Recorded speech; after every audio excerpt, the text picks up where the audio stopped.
একটা আবার ভিডিও নিয়ে চলে এসেছি। তো সেটা হচ্ছে সহ্য করা। অনেকেই দেখবেন খুব বেশি হলেও সহ্যটা একটু বেশিই করে।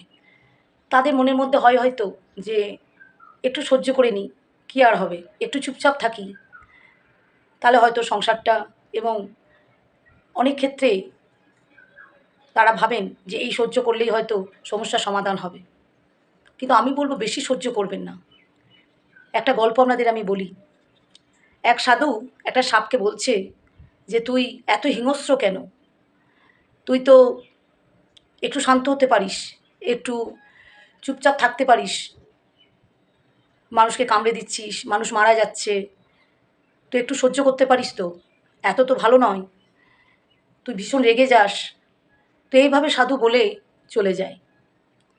তো সাপটা রাস্তাতে শুয়ে থাকে। তো অনেকেই তাকে লাথি মারে, অনেকেই পা দিয়ে চলে যায়।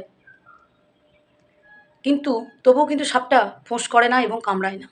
যেহেতু সাধু তাকে বলে গেছে যে, "তুই এইভাবে থাকবি।" তো কিছুদিন পর সাধু আবার ফিরে আসে।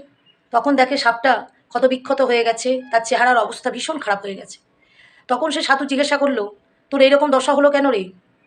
তখন সাপটা বলল, "ওই যে আপনি বলে গেছিলেন আমাকে সবটা সহ্য করতে, আমাকে সবটা মানিয়ে নিতে, আমাকে রাগ না দেখাতে।" তখন সাধুটা হেসে বলল, "তোকে তো আমি কামড়াতে বারণ করেছি, ফোঁস করতে তো বারণ করিনি। ফোঁসটা তো করবি, নাহলে তো মানুষ তোকে ওইভাবেই পায়ে চিপে দিয়ে পায়ের মধ্যে মারিয়ে তারা চলে যাবে।" তো সত্যি গল্পটার মধ্যে একটা শিক্ষার আছে জানেন তো, যে মানুষও তাই। আমরা যত সহ্য করব, যত আমরা মেনে নেব, তত তারা ঘাড়ে চাপবে। তা বেশি মানাবেন না বা বেশি মেনে নেবেন না, বেশি সহ্য করবেন না, যাতে আপনাকেও সাপের মতো সবাই লাথিঝাঁটা মারে। সহ্যেরও একটা সীমা রাখতে হবে। লিমিট ক্রস করে গেলেই কিন্তু মুশকিল আছে। তাই সবটা সহ্য করাও কিন্তু উচিত নয়।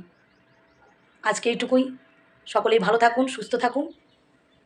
পরের ভিডিও নিয়ে আমি আবার ফিরে আসছি।